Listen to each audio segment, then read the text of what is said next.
दोस्तों वीडियो शुरू करने से पहले मैं आपको एक चीज़ बताना चाहता हूँ। अगर आपके पास कोई ऐसा क्वेश्चन है जो आपसे सॉल्व नहीं हो रहा, आप चाहते हो मैं उसके ऊपर वीडियो बनाऊँ, तो आप वो क्वेश्चन मुझे कमेंट बॉक्स में लिख के भेज सकते हो। लेकिन आपको बिल्कुल एग्जैक्ट वर्डिंग लिख के भेजना होगा ताकि मैं उस क्वेश्चन को अच्छे से समझ सकूँ। अगर आपने सही से लिख के भेजा तो आप मेरी यहाँ पे ये गारंटी है कि आपको उस क्वेश्चन का जो वीडियो हो नेक्स्ट 24 आवर्स में डेफिनेटली मिल जाएगा। तो चलिए स्टार्ट करते हैं। चलिए क्वेश्चन स्टार्ट करते हैं। क्वेश्चन में यहाँ पे इन्होंने हमारे पास एक सीरीज दी गई है जो कि इन टर्म ऑफ वेरिएबल है। वेरिएबल कौन कौन से? पी क्यू आर और एस। तो यहाँ पे हमारे पास एक ये सीरीज दी हुई है जहाँ पे पी क्यू आर एस की हमें सबसे पहले वैल्यू पता करनी होगी और फिर इसमें डाल के ये एक सीरीज बनानी है। फिर इस सीरीज में आइडेंटिफाई करना कि ये कौन सा पैटर्न फॉलो कर रही है। तो यहाँ पे इन्होंने हमारे पास ये नोट्स दिए हैं, दो नोट्स है। पहले नोट्स में ये क्या बोल रहे हैं, जो P S Q R in ascending arithmetic progression. जो पी एस क्यू आर है वो क्या है? असेंडिंग मतलब बढ़ते क्रम में है। इनका जो अर्थमेटिक प्रोग्रेस, जो अर्थमेटिक प्रोग्रेस मतलब ये भी एक सीरीज में है। जो S P Q S P S Q are जो ये चारों है ये बढ़ते क्रम में एक सीरीज में है। जे क्योंकि इन्होंने लिखा है अर्थमेटिक प्रोग्रेस, तो सेम जैसे इन्होंने हमारे पास ये क्वेश्चन ऊपर दे रखा है, ये भी सीरीज में है और पी एस क्यू आर भी एक सीरीज में है। तो चलिए सबसे पहले हम इनको बढ़ते क्रम में है, तो कहने का मतलब सबसे अगर पी सबसे छोटा है तो उससे बड़ा कौन सा है? एस है, उससे बड़ा क्यू है और उससे बड़ा लास्ट में आर है। आर सबसे बड़ा है, ठीक है। और ये एक सीरीज फॉलो कर रहे हैं, एक पैटर्न फॉलो कर रहे हैं, वो हमें यहाँ पे पता करना होगा। हम कैसे पता करेंगे? इन्होंने आगे क्या बताया हमारे पास, such that Q is twice. जो क्यू है वो ट्वाइस है ऑफ पी। अगर हम पी की वैल्यू पी रख लेते हैं, ठीक है, तो क्यू की वैल्यू कितनी आ गई? 2p आ गई। जो क्यू है वो है ट्वाइस किसका? पी का, ठीक है। क्यू की वैल्यू 2p आ गई अगर पी की वैल्यू हमारी p है। और आगे क्या बोल रहे हैं यहाँ पे, ये जो r है, r is 25% more than Q. जो r है वो क्यू का कितना है? क्यू क्या 2p है, 2p का 125%, ठीक है। ये 5 आ जाएगा, 4 आ जाएगा, 2 आ जाएगा, यहाँ पे 1 आ जाएगा। बेसिकली यहाँ पे 5p ओवर 2 आ जाएगा, जहाँ फिर इसको हम यहाँ पे लिख सकते हैं 2.5p। 5 को यहाँ पे 2 से डिवाइड कर दिया जाए तो ये एक पैटर्न फॉलो कर रहे हैं। अगर हम इसको यहाँ पे ध्यान से देखें तो अगर ये 1 है और यहाँ पे कुछ रहा होगा और यहाँ पे 2 हो गया और यहाँ पे 2.5 हो गया, तो यहाँ पे जो क्या रहा होगा कैसे पता चलेगा? ये पैटर्न फॉलो कर रहे हैं, आधा आधा बढ़ रहा है। आप देख सकते हो यहाँ से यहाँ आधा बढ़ गया, अगर यहाँ से यहाँ मैं आधा बढ़ाऊँ उसमें फिर आधा बढ़ाऊँ तो 2p आ जाएगा। तो कहने का मतलब यहाँ पे 1.5p आ जाएगा। कौन? एस की वैल्यू हमारे पास 1.5p आ जाएगी, क्योंकि ये एक पैटर्न फॉलो कर रहे हैं, अर्थमेटिक प्रोग्रेशन फॉलो कर रहे हैं और वो कौन सी है? असेंडिंग ऑर्डर में है, बढ़ते क्रम में, ठीक है। तो बेसिकली हम हमारे पास यहाँ पे इनका सभी का आपस में जो रिलेशन है वो पता चल गया, ठीक है।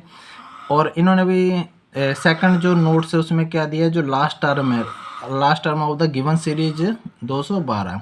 तो 212 लास्ट टर्म है। लास्ट टर्म कौन सी है हमारे यहाँ पे? 50p plus 2s। तो 50p को तो हम वैसे ही रखेंगे क्योंकि हमें अभी क्या करना है? p की वैल्यू पता करनी है। अगर हम p की वैल्यू पता चल जाएगी तो हमारे पास ये सब पता चल जाएंगे। 50p को हम ऐसे ही रखेंगे। जो 2s है, 2s है, s देख सकते हो यहाँ पे 1.5 है, s की वैल्यू 1.5p और इसको हम 2 के साथ मल्टीप्लाई कर देंगे क्योंकि 2s बोला है इन्होंने, 2s दिया हुआ है, तो ये बेसिकली 3p आ जाएगा। और ये किसके बराबर है? 212 के। ये भी इन्होंने नोट में दे रखा है।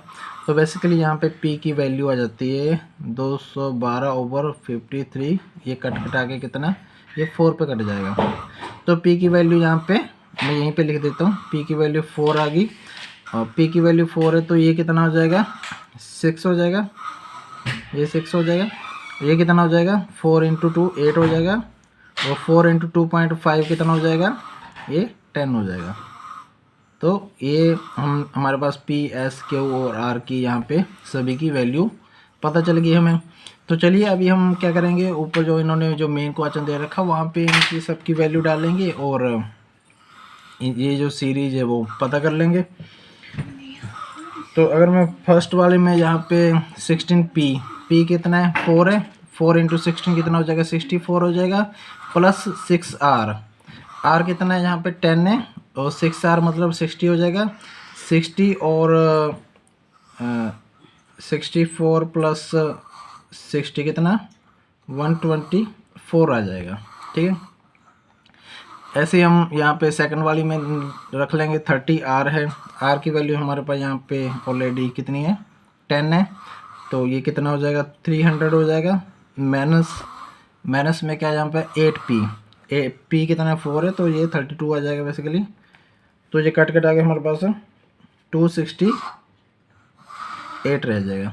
और ऐसे ही आपको ये बाकी के सब सॉल्व करना है। तो हमारे पास यहाँ पे मैं फाइनल पैटर्न लिख लेता हूँ, कितना आ जाएगा 124 फर्स्ट का आ जाएगा, 268 सेकंड का आ जाएगा, थर्ड का यहाँ पे 168 आ जाएगा, फोर्थ का 232 आ जाएगा और फिफ्थ का 196 आ जाएगा और जो लास्ट वाला है उसका आ जाएगा 212। ठीक है, आप इसको सॉल्व करके देख सकते हो, इतना ही आ जाएगा इनका। तो अभी हमारे पास ये क्या है, एक सीरीज है। अभी हमें इसका पैटर्न समझना है कि ये कौन सा पैटर्न फॉलो कर रही है। तो उसके लिए हम क्या करेंगे, अब देख सकते हो यहाँ से कुछ प्लस हुआ है, यहाँ पे आ गया और इसके बाद कुछ माइनस हुआ है, फिर कुछ प्लस हुआ है, फिर कुछ माइनस हुआ है, फिर कुछ प्लस हुआ। तो एक चीज़ क्लियर हो रही है यहाँ पे कि प्लस माइनस हो रहा है। ठीक है, तो अगर हम इन दोनों का डिफरेंस देखेंगे तो ये कितना आ जाता है 144 आ जाता है, 144 इन दोनों का डिफरेंस। और इन दोनों का डिफरेंस देखेंगे तो कितना आ जाता है ये 68 जी कितना 100 रह जाता है। ठीक है, और इनका देखोगे तो अगर इनका देखोगे डिफरेंस तो कितना आ जाता है, सॉरी मैं एक चीज़ और बताना भूल गया, यहाँ पे ये डिफरेंस तो है लेकिन ये प्लस हुआ है और यहाँ पे डिफरेंस है ये क्या माइनस हुआ है और फिर यहाँ पे ये प्लस होएगा, फिर माइनस होएगा और फिर प्लस होएगा। और ये कितना प्लस हुआ यहाँ पे 68 में से प्लस करोगे 64 तो ये 32 आ जाएगा 232।